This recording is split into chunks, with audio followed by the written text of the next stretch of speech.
Hi friends, நேற்றுக்கு என் பொண்ணுங்களுக்கு annual day function அவங்க மதரசாவில் நடந்துச்சுங்க. அதெல்லாம் முடிச்சு நாங்கள் வீட்டுக்கு வரக்கே லேட் ஆகிடுச்சு. ஸோ டிஃபன் செஞ்சு சாப்பிடும் போதே 10:30 மணி எல்லாமே ஆயிடுச்சு. சாப்பிடும்போது திடீர்னு பெரியவ வந்து என்கிட்ட சொல்கிறா, அம்மா நாளைக்கு லஞ்சுக்கு முட்டை பாலாடை செஞ்சு கொடுங்க அம்மான்னு. அப்போ நான் கேட்டேன், அது எப்படிமா கொண்டு போய் சாப்பிடுவேன்? பொதுவாகவே உனக்கு ஸ்வீட் பிடிக்காது, முட்டை பாலாடையை கொண்டு போய் எப்படி லஞ்சாக சாப்பிடுவது? எப்படி உனக்கு வயிறுக்கு வந்து நிரப்பமாக இருக்கும் அப்படின்னு கேட்டேன்.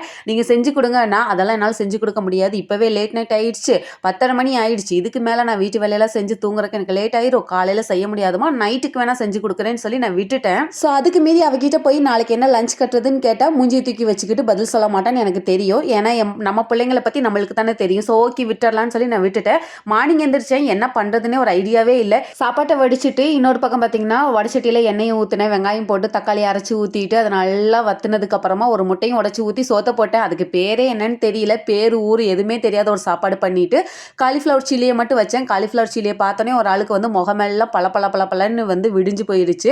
சரி ஓகே அல்ஹம்துலில்லாஹ்னு சொல்லிட்டு ஒரு வார்த்தை கேட்டேன், உன் ஃப்ரெண்டு யாராவது முட்டை பாலாடை கேட்டாங்களா, அவங்க கிட்ட நீ ப்ராமிஸ் பண்ணியான்னு கேட்டேன். ஆமாங்கம்மா, என் ஃப்ரெண்டு ஒருத்தி கேட்டா, அவளுக்காக தான் கொண்டு போறேன்னு சொல்லியிருந்தேன். கவலைப்படாத, நாளைக்கு இன்ஷா அல்லாஹ் மார்னிங் செஞ்சு கொடுக்குறேன்னு அனுப்பிட்டேன்.